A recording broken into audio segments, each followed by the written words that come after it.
Good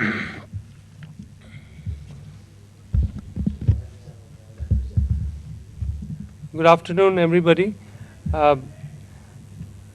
We are meeting here today on the occasion of the second public lecture, which is being organized by the Chair for Sustainable Development under the leadership of Professor M.S. Swaminathan and our esteemed Vice Chancellor, Professor Rajshekharan Pillai. The Chair for Sustainable Development became operational less than a year ago, and it has taken up a number of activities to develop curriculum education program for sustainable development based on real experiences on the ground in different parts of the country, in different agroclimatic regions, and action research projects are being set up by the chair in these agroclimatic regions. Now, one of the activities of the chair is to organize these public lectures to create an informed public debate on a new approach to sustainable development which is suited to our needs and which enables us at the same time to sustain us in the global economy. As you all know, we are doing very well in economic growth terms, but the price of oil today went to $112 per barrel, and we have the looming specter of global warming and climate change. We have a large number of Indians who are rich Indians who are Indian billionaires in the fortune list today, but we have a large percentage which is not living below US $2 per day. So we have a situation which has to be, which has many disparities which have to be harmonized, and sustainable development is all about equitable growth, strengthening livelihoods while protecting the ecosystem. The first speaker in this series was Senator Douglas Roche, who is an officer of the Canadian Empire, and he gave us a talk on the global conscience on sustainable development on March 17, 2008. And we are indeed fortunate to have in our midst today one of our country's leading philosopher-statesmen, Hon'ble Dr. Karan Singh, Member of Parliament, who will give us a national perspective and the connection of sustainable development to the Indian ethos. I would now like to request our Honorable Vice Chancellor to welcome the audience and to introduce the chief guest.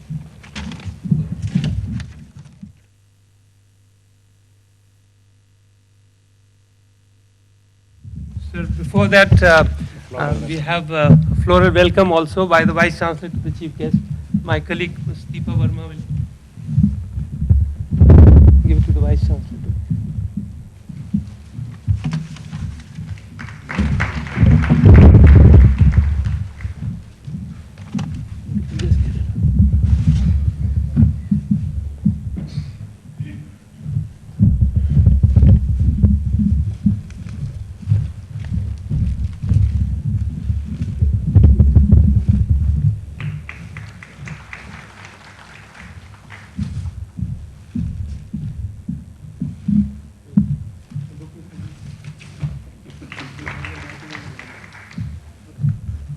And one more activity before the Vice Chancellor delivers his welcome address.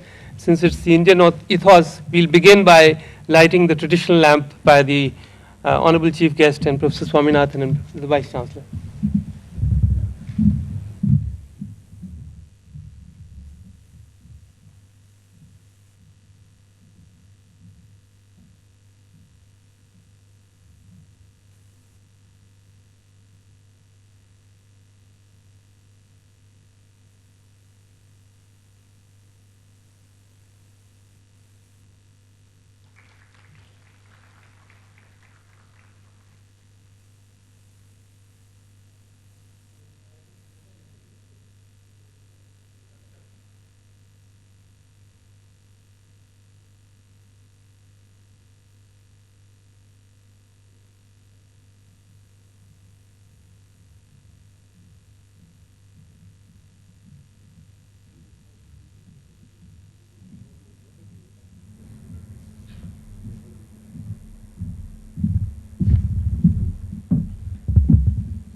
Your Excellency Padma Vibhushan Dr. Karan Singh, distinguished statesman, scholar, author, and diplomat, currently the President of the Indian Council for Cultural Relations.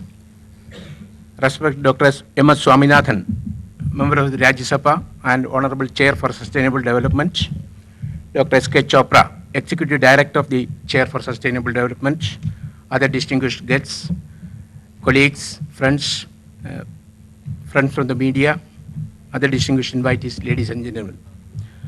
I take this opportunity to welcome Honorable Dr. Karan Singh, an eminent educationist himself and currently the Chancellor of Banaras Hindu University. He is also the former Chancellor of JNU and J&K University. Dr. Karan Singh has graced IGNOU with his presence on a few earlier occasions in this university also. My duty is to welcome all of you who are attending this function. I am happy to inform that Indira Gandhi National Open University, through the open and distance learning methodology, has been able to reach across and provide good quality education to a wide range of people across different social strata, irrespective of their formal education status. Today, IGNOU has 1.8 million students who have enrolled into its 135 programs in over 35 countries across the world. In 22 years of its existence, IGNOU has become one of the largest open universities in the world. Open and distance learning is a powerful tool for providing quality education at affordable cost. 65% of our student enrollment is from the rural areas. We have also created a chair for sustainable development 1 year ago to promote research and education in the emerging field of sustainability science. The chair has adopted a unique methodology of curriculum development for education based on action research. This methodology shall involve the local communities and local stakeholders at the panchayat and village level, thereby making education more inclusive. This will enable a wider section of the population to participate in and benefit from India's economic progress. Sustainable development has two essential features, namely a holistic approach to economic, ecological, and social issues associated with development, and the concept of intragenerational and intergenerational equity. Both these concepts are embedded in the Indian ethos, which is the subject of the public lecture today. Who can be more eminently suited for delivering this lecture than Honorable Dr. Karan Singh? Dr. Karan Singh is a former regent, Sadr-e-Riyasat, governor in Jammu and Kashmir, and an author, parliamentarian, and internationally renowned scholar. He has spent 6 decades of his public life upholding Indian tradition and culture that advocates peace and harmony in the new global society. He has received several national and international awards and recognitions, including Padma Vibhushan from the President of India. He founded the International Center for Science, Culture, and Consciousness, which is emerging as an important center for creative thought. He is co-chairman of the recently established World Commission on Global Consciousness and Spirituality. Dr. Karan Singh is himself an ardent conservationist. He is the president of the People's Commission on Environment and Development of India, president of Indian Council of Cultural Relations, as I mentioned earlier, and trustee of Green Cross International. He has also written a number of books on political science, religion, philosophy, travelogues, and poems in English.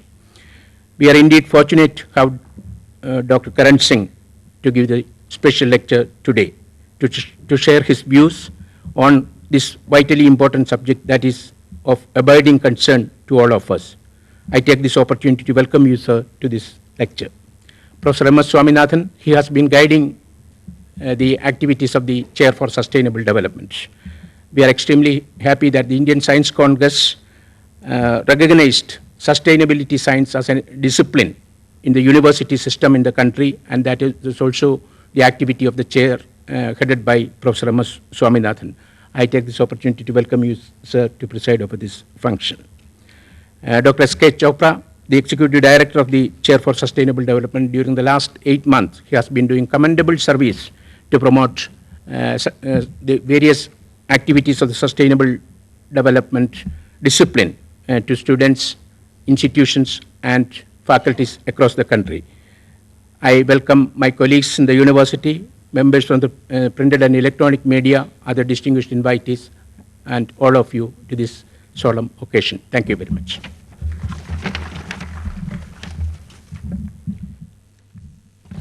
May I invite Honorable Dr. Karan Singh to give the lecture.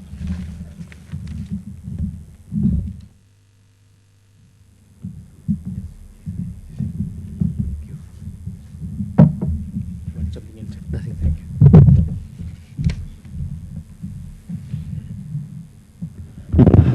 Chairman of this evening's function and honorary chair of the Sustainable Development Chair set up by IGNOU, my good friend and Rajya Sabha colleague Dr. M.S. Swaminathan, Vice Chancellor IGNOU, Professor V.N. Rajashekharan Pillai, Executive Director for the Chair Dr. S.K. Chopra, faculty, staff and students of IGNOU, representatives of the press and electronic media, viewers of this program in this auditorium who are visible, and around the country and the world who are invisible, but nonetheless who are very much here, and friends.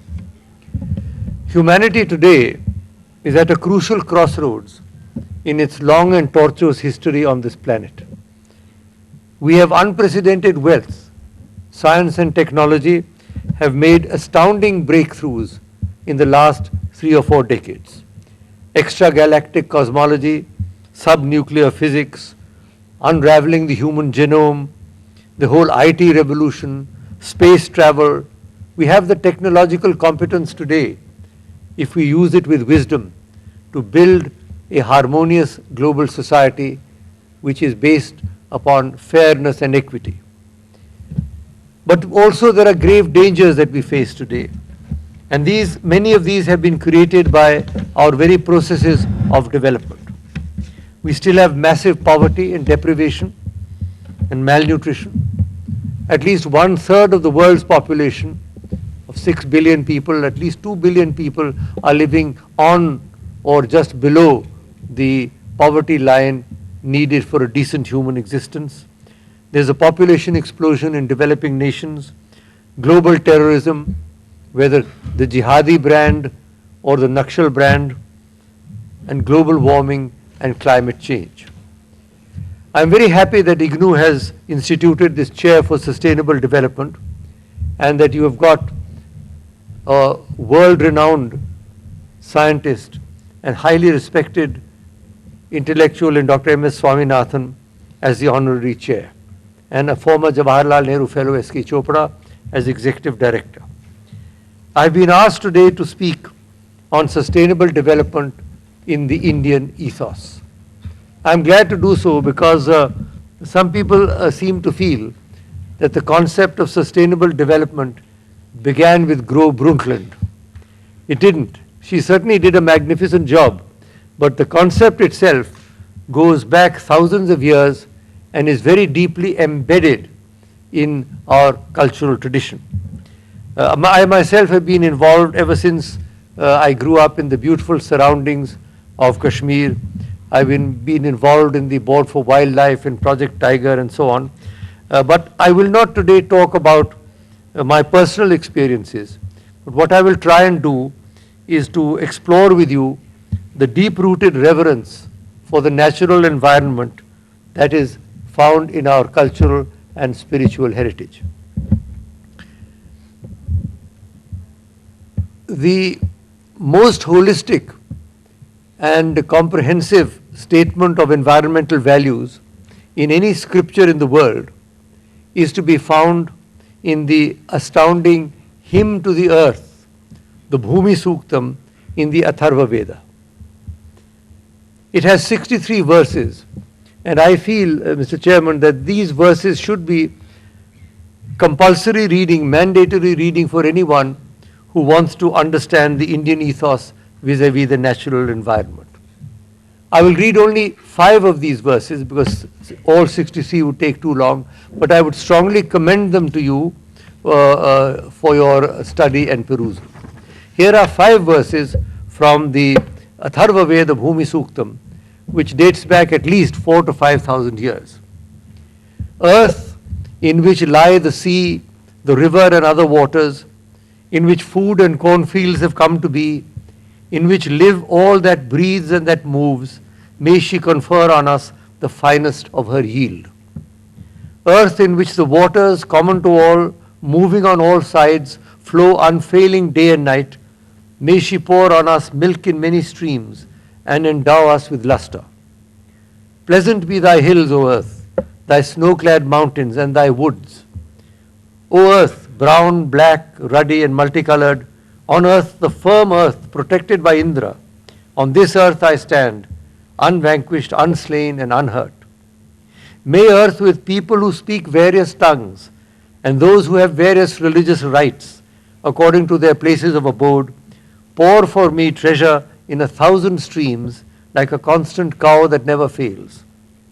Whatever I dig from thee, earth, may that have quick growth again. O purifier, may we not injure thy vitals or thy heart. I think this last verse particularly sums up in a most extraordinary manner what our approach towards development should be, sustainable development. Whatever I dig from the earth, may that have quick growth again. O purifier, may we not injure thy vitals or thy heart. In fact, that is what we have done. We have injured the vitals of the earth, and we have not been able to replace various irreplaceable elements in the natural environment. Then in the Krishna Yajurveda, we have the famous Sri Rudram addressed to Lord Shiva. And there are many epithets in that. There are many ways in which Lord Shiva is addressed. But many of them involve the natural environment. Namo vrikshebhyo harikeshabhya. I bow to the Lord Rudra, perceived in the trees with dark green leaves. Varnam patiye namaha. I bow to Shiva, the Lord of the forests. Aushadhinam namo namaha. I bow to the Lord who is the Lord of herbs and plants. Now this shows that our reverence for the natural environment is something that was very deeply embedded in our tradition, because the Vedas, after all, are the first, the most essential and the most important texts of our cultural tradition. But in addition to the Vedic injunctions, which may have been directed towards only a certain class of educated people, there are numerous customs and traditions built into our heritage that direct us towards conserving natural resources and encouraging sustainable development. A few examples. There is a concept of sacred trees, whether it is the peepal or the ashwatha or the vatavriksha. There are sacred trees which are not to be cut under any circumstances. The ideal is the kalpavriksha, the tree that gives everything. And they realize that if you can have certain trees that are very, very beneficial to society, then cutting those trees is a great sin, and it was strongly prohibited in ancient times. Then there were sacred groves. Not only sacred trees individually, but sacred groves dedicated to various deities. ये माता का one है, ये शिव जी का one है, ये कृष्ण जी का one है. These are groves which were dedicated to certain deities so that people would not disturb them and would not destroy them. Then there were sacred ponds. Even today, Mr. Chairman, at least in Jammu and in Himachal and in Kashmir, there are sacred ponds where there's no question of any fishing being allowed. One of the most famous ones being the great spring in Verinag, from where the Vitasta, the Jhelum river, rises. It is a beautiful, huge pond teeming with fish, which is considered to be sacred. The fish in mutton next door are considered sacred. Similarly in Jammu, similarly in Himachal. So there are sacred ponds where no fishing is allowed. There are sacred rivers. Of course, all the rivers are sacred, the Ganga, the Yamuna, the Narmada, the Kaveri, the Krishna, each one of them is sacred. Unfortunately, we have succeeded in doing what was considered unconceivable. Ganga, which was supposed to purify everything and everybody, we have succeeded in making it impure. That has been the great achievement of human civilization over the last century. But if you still go beyond Rishikesh, when you see the Ganga coming out in all its glory, coming out of the locks of Shiva, you will realize how the sacred nature of these life-giving trees were built into our heritage. That is why they were worshipped. That is why in the end, when the ashes go, they also go into the Ganga. And that is why all over the Kaveri, the Kurg, people of Kurg worship Kaveri Amma. That is the only god that they worship. That is a river goddess. Then there are sacred plants. The Tulsi, for example, is considered very auspicious. Or the Bilva, and they're kept in the homes. In every home, in most villages, you will find one sacred plant there. Chahe wo Tulsi ho, chahe aur koi vriksh, aushadhi ho. Because they are considered to be auspicious. That was also another way of getting the common people.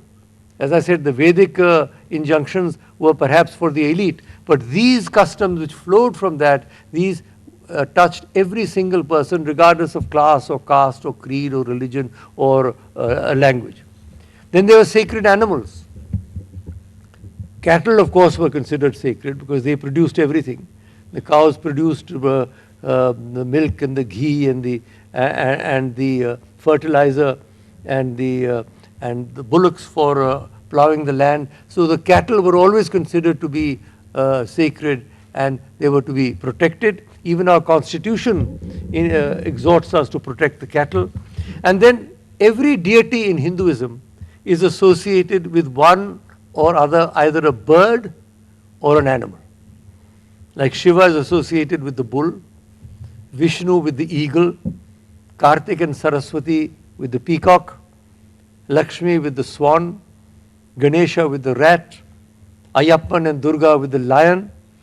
And there are two types of lions. The Shiva Durga is the Durga mounted on the lion, on the tiger, and the Vishnu Durga is the Durga mounted on the lion. There's again, both the tiger and the lion are involved. Many people have asked me, what is the Vahan of Durga? So the Vishnu Durga rides on the lion, the Shiv Durga rides on the tiger. And with Dattatreya, for example, there are the dogs. So almost every animal is in some way or the other associated with one or other of the deities. And that is also a methodology whereby the reverence for life, the protection of the plants, of the trees, of the groves, of the streams, of the ponds, and of the animals and birds. The peacock, for example, is our national bird. This was all very much part of the Indian ethos, and an ethos directed towards sustaining and revering the natural environment.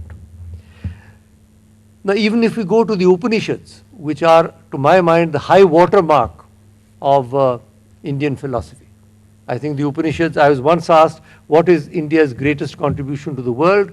I immediately answered unhesitatingly, the Upanishads, because they contain so much wisdom and so much power and so much enlightenment. And there again, I want to quote one or two things with regard to food. And Dr. Swaminathan, of course, is an expert on food. I mean, he was the father of the Green Revolution and hopefully will now father a second revolution also, because we need a new one. And he will, I'm sure, appreciate these verses regarding food from the Taittiriya Upanishad.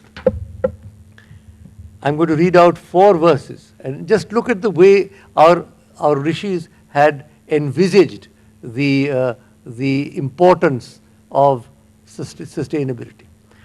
Respect food. The body is made of food. Food and body exist to serve the self. Those who realize the self within the heart stand firm, grow rich, gather a family around them, and receive the love of all. Waste not food. Waste not water. Waste not fire. Fire and water exist to serve the self. Those who realize the self within the heart stand firm, grow rich, gather a family around them, and receive the love of all. Increase food. Look what the Upanishads say, increase food. The earth can yield much more. Earth and space exist to serve the self. Those who realize the self within the heart stand firm, grow rich, gather a family around them, and receive the love of all. Refuse not food to those who are hungry. When you feed the hungry, you serve the Lord, from whom is born every living creature. Those who realize the self within the heart stand firm, grow rich, gather a family around them, and receive the love of all. Now, is this not astounding that the Taittiriya Upanishad thousands of years ago says, respect food, waste not water, waste not fire, increase food, the earth can yield much more, and refuse not food to those who are hungry. So these sort of exhortations are to be found in the most sublime philosophical and scriptural literature of our country.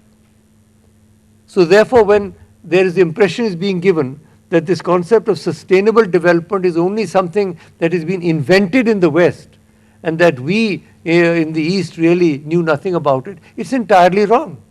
I'm not suggesting that we lived up to this. If we had lived up to these exhortations, we would not be in the terrible crisis that we are today. But they are there, they exist in our cultural heritage. And I think it shows quite clearly how important these values are. Nonetheless, having said that, and I think I have said enough to show how deeply embedded environmental values are in our ethos, these values grew mainly in pastoral and agricultural communities. Today, with a population of over 1 billion, 30% urban, the whole situation has changed. But nonetheless, we should build on our ethos to spread public awareness through education, to try and educate our legislators, and to re-articulate these ancient values of our cultural heritage in modern idiom. Mr. Chairman, I feel that education is a vital input in this whole exercise, a vital component in what we are trying to do. IGNOU, I would like to congratulate IGNOU for taking the initiative. Our schools, our universities must spread environmental values. Environmental values should be built into the curricula of our schools, because unless young people learn, many children go to school in the cities, they have never seen a tree. Unless they are taught the importance of trees and plants and flowers in our lives, they will never grow up with an awareness of a reverence to nature. And this is a responsibility not only of the government of India, not only of the state government, but all the way down through the Panchayati Raj system down to the villages. Unless the panchayats, the village panchayats, get a renewed awareness of the importance of ecological security and ecological sustainability, no amount of glossy documents by the Planning Commission or by the Finance Ministry is going to work. Because ultimately, in a huge country like ours, it is the grassroots organizations. NGOs can help a lot. The NGOs can do a lot of work. There are already some quite good NGOs. I myself had something called the PCED India, People's Commission on Environment and Development India. And we have held 48 public hearings around the country, from the length and breadth of this country, in order to have a whole day's discussion on environmental values, on sustainability, where the people, common people and experts can react with us. There used to be a Vana Mahotsava at one time. I remember K.M. Munshi started it. That seems to have disappeared along with a lot of other things. But those are the sort of utsavas, those are the sort of functions that we should restart. Because when somebody plants a tree, it may be in your backyard, it may be in the school compound, it may be somewhere, but in the panchayat land, with somebody planting a tree itself is an act of faith in the future. Religious institutions can play a much more important role in spreading environmental values. In 1986, there was a remarkable meeting in Assisi. Assisi is in Italy, and it is the birthplace of the great Saint St. Francis of Assisi. It was his 700th birth anniversary. And there a meeting was held, organized by the WWF, it was then known as the Wildlife Fund, now it's the Worldwide Fund for Nature, and some religious experts. And there 5 declarations on man and nature were drafted by 5 different religions: Hinduism, Buddhism, Christianity, Judaism and Islam. I had the privilege of drafting the Hindu declaration. Subsequently, there was a Sikh declaration, a Jain declaration, Baha'i declaration, and so on. Now, those Assisi declarations should be read, because despite all the theological differences that exist, if you read the Assisi declarations, if you don't have them, I will send them to you. They should be available to IGNOU and to anybody who is studying this, that when it comes to nature and the natural environment, there's an extraordinary harmony of views. Although the Eastern attitude is quite different, because we don't look upon ourselves as sovereigns over the world, we look upon ourselves as part of the whole creation. But nonetheless, when it comes to the actual implementation, you will find those declarations very important. I also feel that religious institutions, instead of giving prasad and laddus, they should give saplings. There are some institutions that give away saplings as prasada, so that you can go home and then you can, laddu to kha ke khatam ho jayega, you will forget it. But if you are able to plant a sapling, that will last you for a very long time. So my point is that what we need, Mr. Chairman, is a massive global coalition for peace, interfaith harmony and sustainable development. And India must take the lead in this because of our cultural heritage and because of the dire requirements that are forced upon us by the environmental crisis that we face. Now, sustainability, I was reading in the Indian Science Congress, there was a whole session on the science of sustainability, and I was reading Dr. Swaminathan's lecture there. Sustainability involves a deliberate change of lifestyle, both individual and collective. A few examples, take transportation. Our present transportation is a total disaster, because what we are doing is we are creating these huge gas guzzling individual cars, and we are not creating public transportation. We are not creating proper buses. The result is that the very rich can buy these cars for many lakhs, 40, 50 lakhs of rupees. But the waste that goes in, and the roads are clogged now. In Delhi, as you know, it's impossible to move after a certain time. The metro is helping, but what we need is public transportation. We need really top-class buses which can carry people around the urban areas. Now, urban transportation is an area which is going to create endless problems, environmental problems in the years ahead, unless we do something about it. There's a gross extravagance at weddings, particularly in Delhi, this new Bhangra culture that Delhi has adopted, with people dancing on the streets as if we don't have enough congestion as it is. You have these wretched baratis, वहाँ जाके नाचो के रास्ते में नाचते जाते, जहाँ से निकलते हैं नाच के जाते हैं. क्या बदतमीजी है ये कौन सी संस्कृति में, कौन सी संस्था में? वो टेलीविज़न देख के और मूवीज़ देख के आप लोग अपने शादी में भी वैसे ही नाचते हैं. कोई नाचने की ज़रूरत नहीं है, वहाँ जाके नाचिए आप जब पहुँच गए बहू के घर. रास्ते में नाचने की कोई ज़रूरत नहीं है किसी को. I mean, it's ridiculous. And the amount of waste, the illuminations that go on, well, how can I put it? The sort of, it's really obscene is the only word that comes to mind. The obscene waste of power, the waste of water, the waste of food. Generally also, you know, people don't switch off lights. We go around the house switching off our lights because the grandchildren leave the lights on. I mean, children are never taught now that when you leave a room, switch off the light. It's a simple thing to do. But this is not taught to anybody. So this is the ethos. When you see crores of rupees being spent on engagement ceremonies and on weddings, what are you going to do? What will the common man do? What will society do? So unless we create a social revolution also, unless we create a revolution where you can have your wedding, if you are very rich, you can give as much money as you like to your daughter or to your son-in-law, nobody is stopping you. But do you have to make a sort of an obscene presentation of wealth like that? I don't think that that is appropriate, and I think that is something which only society can change. Government cannot change. Government has passed a bill against dowry, but that doesn't prevent people. It is public opinion alone And I think I must say there, South India seems to be in advance, because in South India I find there is still a certain amount of abstemiousness, there's still a certain amount of delicacy in the thing. But in the North, everything has gone totally berserk. And I feel that something needs to be done about this. Waste of water, dripping faucets. Wherever you go, you see a faucet dripping. Either you cannot close it, because it's not closable, or somebody has left it on.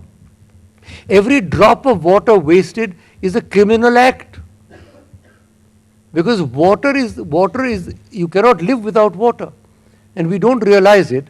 But the next crisis that the world is going to face is as a result of water. So why do we not teach our children and our adults to conserve water and to conserve energy, and not to have wasteful expenditure? Then voluntary family limitation. Mr. Chairman, I would like to make a point here. I'd like to get this off my chest.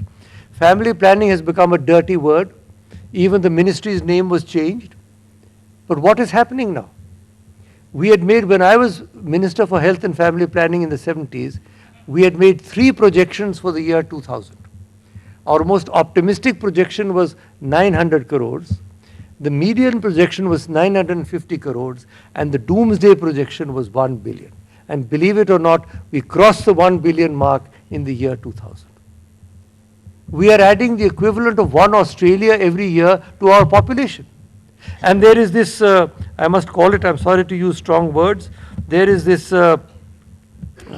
strange, I think it's a misleading theory that India is a young country with a young population, and Europe is aging, and therefore the more young people we have, the better. I agree, provided you have young people who are properly nourished, who are properly educated, who are properly employed. A huge army of crores and crores of young people who are undernourished, who are malnourished, who cannot properly clothe, who are not educated, will they be a source of strength to India? I don't see how. So this bogus theory is being now put forward that no, don't talk about population explosion. This is the great advantage that India is going to have over Europe. I'm sorry, I for one do not accept this theory. I think that our exponential population growth is diluting the fruits of our very impressive economic development, and sooner or later we are going to run out of resources. How can you possibly provide for 1 Australia every year the food, the clothing, the energy that is required? Therefore, these all involve transformation of our own individual and collective behavior. So therefore, I would like to stress that although our environmental values, it is built into our ethos, we are not behaving in accordance with those environmental values. In fact, we seem to be behaving in the exact opposite direction of what our cultural ethos shows us. Now, over the last century, and particularly the last half century, as Mr. Chairman knows, there have been many attempts at involving global consciousness. I myself was a member of the Indian delegation to the first conference on the human environment in Stockholm in 1972. Indira Gandhi led that delegation. Olof Palme was those were the only 2 heads of state and government who were there, and I was on the Indian delegation. So I was in from the birth of the movement. When they decided about UNEP, and Maurice Strong was appointed Director General of UNEP. 1972. Then 1982, the United Nations adopted an almost forgotten document, the World Charter on Nature. It's a very good document. Nobody bothers about it any longer. It is nobody talks about it. Then Stockholm plus 20, Rio. They had the Earth Summit, which came out, as you know, with Agenda 21 and a lot of very important things. And then in Johannesburg 2002, they had the World Summit. Each summit is getting bigger and bigger. Next time they're going to have a galactic summit. But the net result of all these summits is really that, nothing seems to be happening. America resigned from the Kyoto Protocol, which I think was a shame and a disgrace for the world's most powerful nation to do that.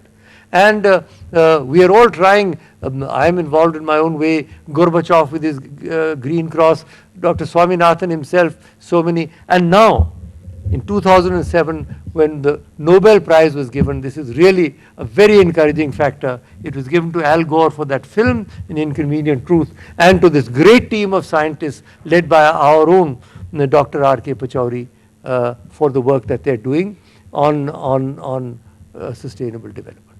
So there is an awareness, but I'm afraid that awareness is not developing fast enough because the situation on the ground is deteriorating. Global warming is heating up. The glaciers are disappearing. I can see it when I fly into Kashmir every year. The mountain tops of Nun Kun, they are less snow than they had before. Satellite imagery shows us that the glaciers are receding very, very fast, much faster than we realize. And do you realize if the glaciers recede, that will be the end of the Jamuna, of the Ganga, of all the rivers, and there will be mass starvation in this country? The oceans are rising as a result.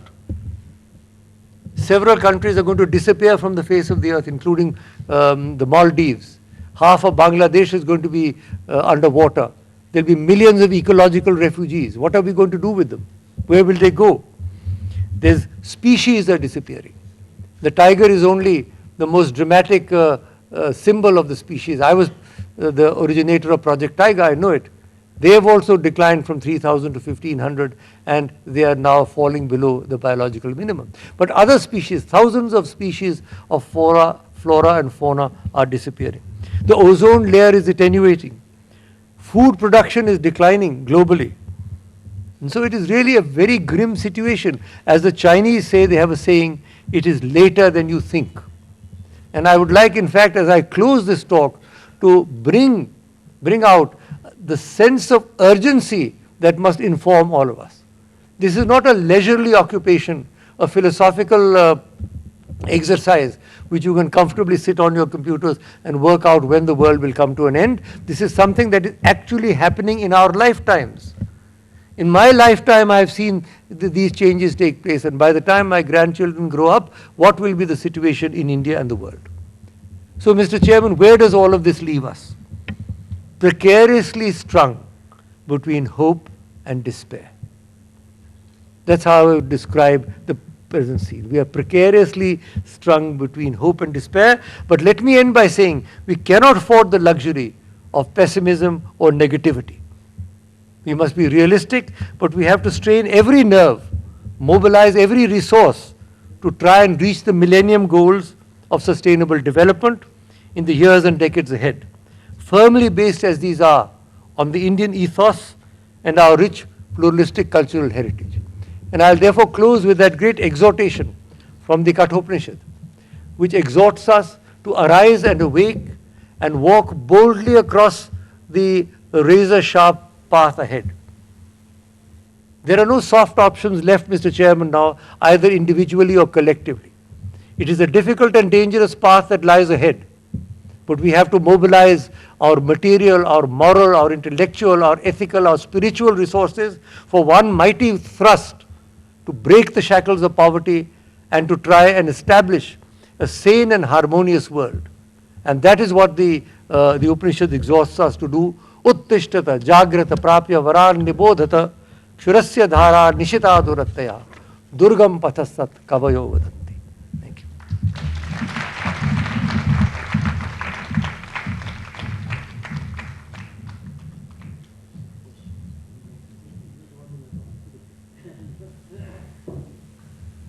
Questions or observations? Any questions 30 or minutes. comments? Can, If Karan Singh is willing to speak. I talk for exactly 40 minutes.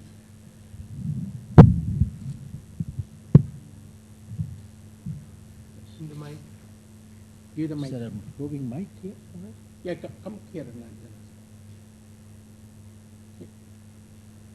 Roving mic नहीं है क्या? Start asking. तो microphone होगा ना तभी asking. आवाज आ जाएगी, बोलिए. He's bringing Yeah, fine. It's audible. It's coming. No, he's bringing these. Start. Please start. Thank you. have told that there must be radical changes in environmental, ethical, social, economic, and all other aspects in order to sustain the development. I think what I feel is, as far as thinking globally is very easy, but when it comes to acting locally, that becomes a very, very difficult task in any one of these fields, whether it is social or economical or environmental or any other thing. For example, I will cite just one example, sir.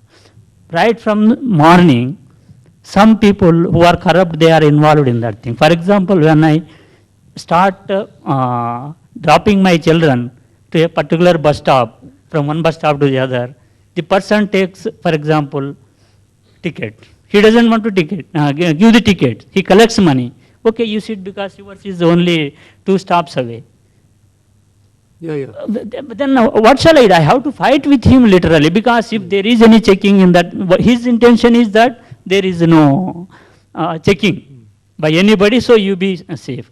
Like that, in every field, there is attack on the sustainability of the very institution. For example, he knows that DTC would become bankrupt. Still, he is involved in that. All buses that would be running in the morning between 5:30 to 6, they are all involved in that thing. So, this is one example. You made a point. I understand what you're saying. Corruption is all pervasive. I agree with you. That is a very, very, it's like an acid eating into the heart of our society. And that is part of the ethical revolution that we require. It is only an active public opinion, an active press, an active media that can really ferret out and try and bring this evil under control. Dr. Ghosh. So thank you very much for this enlightening talk. In fact, what I understand of Indian ethos, that it has given tremendous importance to the intrinsic value of nature, whereas other developed countries might have given importance more to the extrinsic value of nature. Now, sustainability from the point of view of a developing and a developed nation would be different. So how do we address that situation when we get summons from such summits you are referring to regarding judicious use of energy? And another aspect as a student of physics which I realize, that energy is the queen, but that is always constant. And the queen casts its shadow in the form of another variable called entropy, which goes on increasing and degrades the available energy which is useful for work. So how do we attain sustainability in such a situation? I have Well, Chopra is the energy expert here on the table. He'll be able to answer that question. But I would only say this, that even in the West now, although they are calling for more judicious utilization of resources, but they have not, except for the Scandinavian countries who've really done extraordinarily well. America really is the worst culprit. They keep lecturing everybody on this planet, and yet look at the way they consume. Their consumption is obscene. And you remember when I think it was the former president, no, not Bill Clinton, before that, George Bush the first. He said the American way of life is not on the table, it's not negotiable. That means you can keep on denuding the world of resources and it's not negotiable. Unless the Western countries really take substantive steps. You remember there was that decision of 1% for something or another, but they are not doing it. But nonetheless, whatever they may or may not do, we in our own interest have got to do what we can do. Some people argue, no, because the West is not doing it, we are also not going to do it. You can't cut off your nose to spite your face. You have to do what you can do. The West वाले जो करेंगे सो भरेंगे, हमें तो अपना बचाना है ना. So we must still do what we can do. Yes. I am Dr. Rasool, former industrial advisor to the Government of India. Sir, this has been very enlightening talk, and lot of idea has concentrated in our brain how to maintain.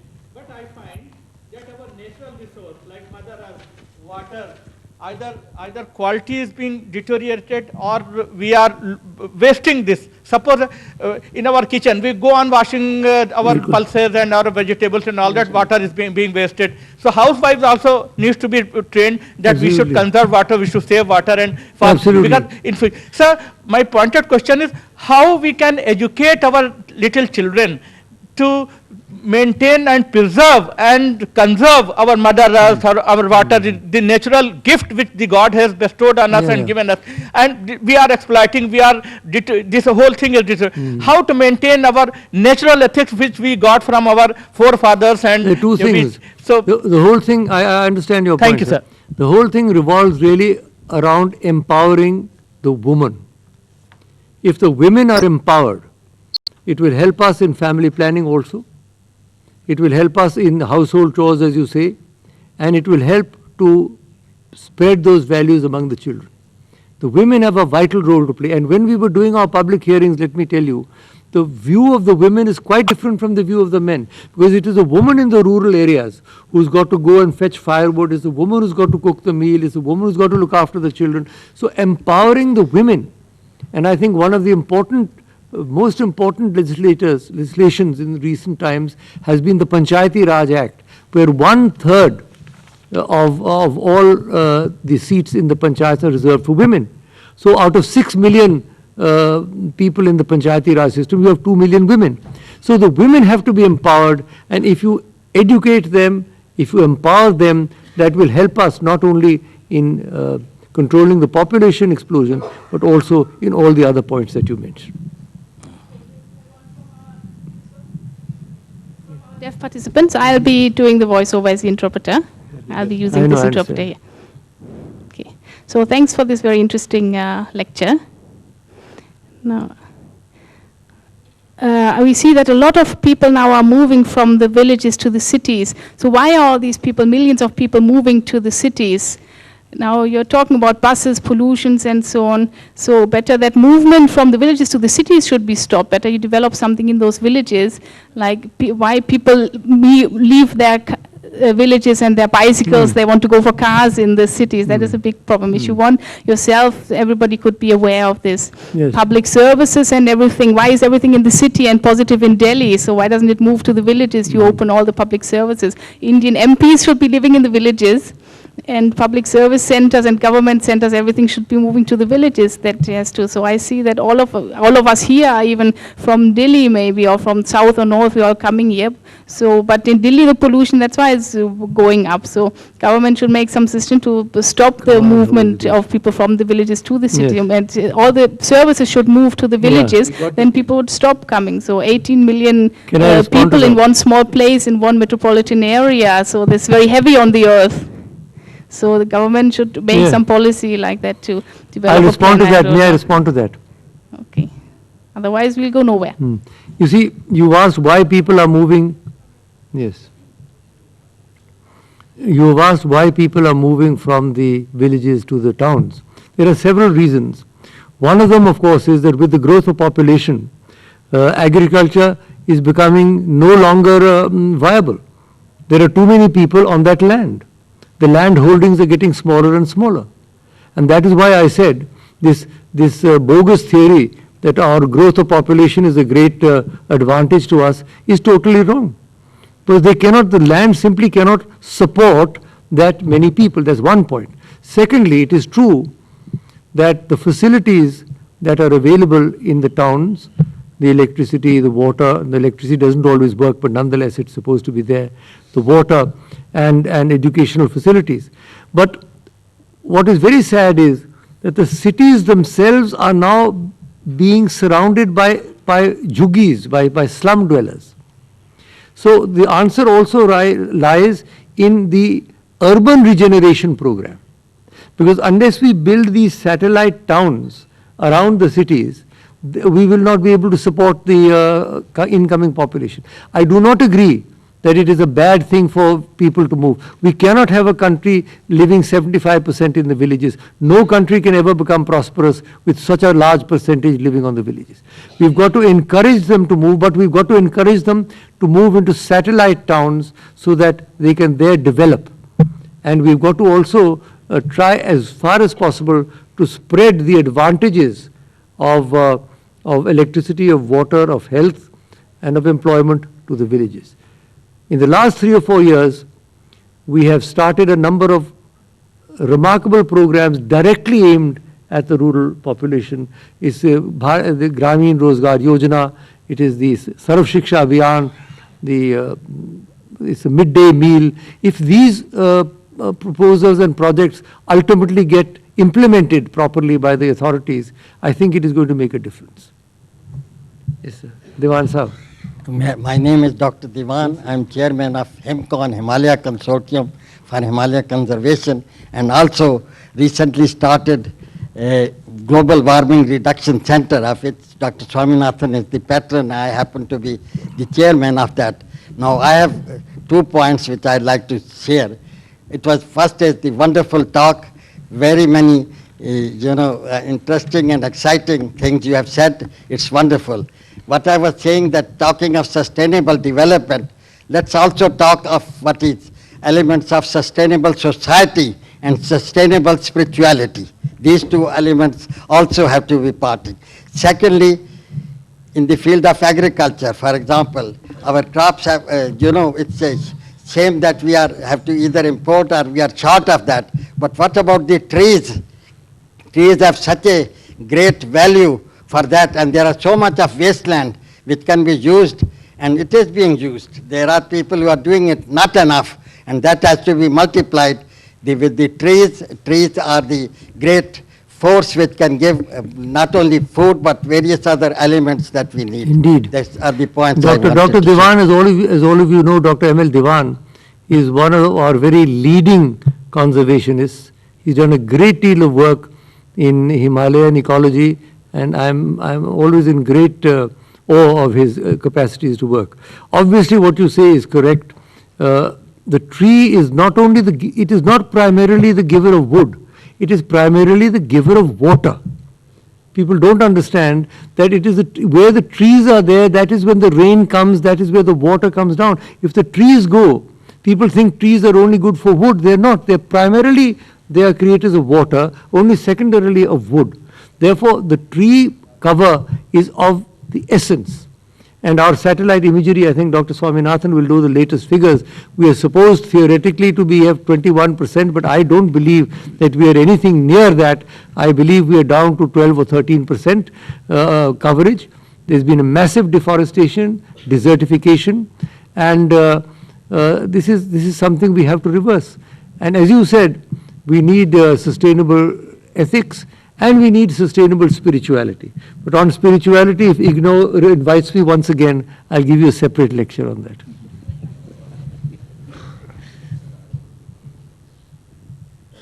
What to do about the bureaucracy which is, generally not responsive? At least I'll give the example of Delhi, where the river is to be cleaned by the courts.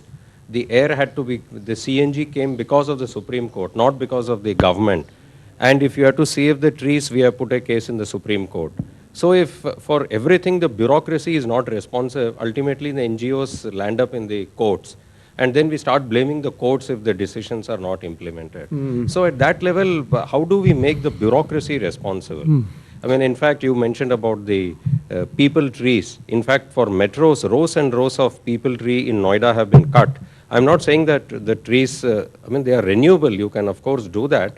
But when you mention the shlokas from the Taittiriya Upanishad and all that, they say one thing and exactly the opposite is happening. How to make the bureaucracy accountable? I think that basically it is a political leadership that has to be held responsible, because the bureaucracy is supposed to work in a democracy under the political leadership.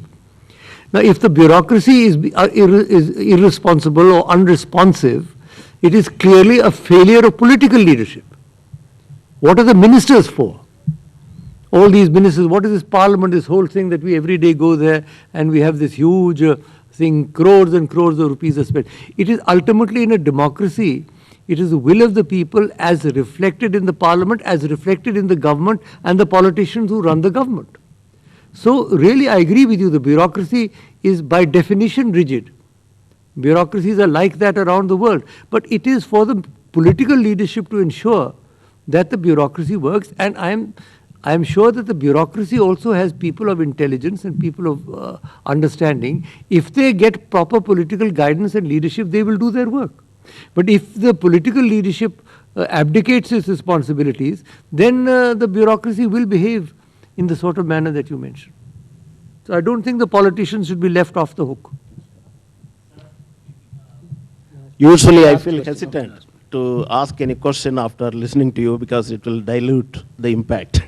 Nevertheless, I think there is something inherently flawed in the very development of knowledge. Even during the last century, the greatest scientists have always warned about the kind of disasters you listed out. And our Upanishads and all the scriptures have talked about it. But then the most powerful and the most knowledgeable and the scientifically most advanced nations are the greatest culprits. How to impute that kind of consciousness, how to give that kind of education which will turn the tide and become conscious of what we are doing and what we are thinking. Well, I did touch that subject when I was speaking, but I must say that in the United States, even in Western Europe, there are very strong green groups now. There are very strong environmental groups. And they are becoming strong and they are becoming aggressive, and they are trying to force their governments to change their policies. Now, by one vote, it may be undiplomatic to call it a stolen vote, by one vote, Al Gore lost that presidency. One vote. If Al Gore had become president of the United States 8 years ago, we might have had a different world. Can you imagine how human destiny can change? And just because of that one vote, we got an administration which was totally irresponsive to environmental problems. Whereas Al Gore, who later got a Nobel Prize, had he become president of the United States, we would have been in a different world. Just one of those ironies of fate. So we have to hope and pray that the developed countries also will throw up some leaders finally who are aware. But meanwhile, I would end with this point that we must accept our own responsibility to do whatever we can in this matter.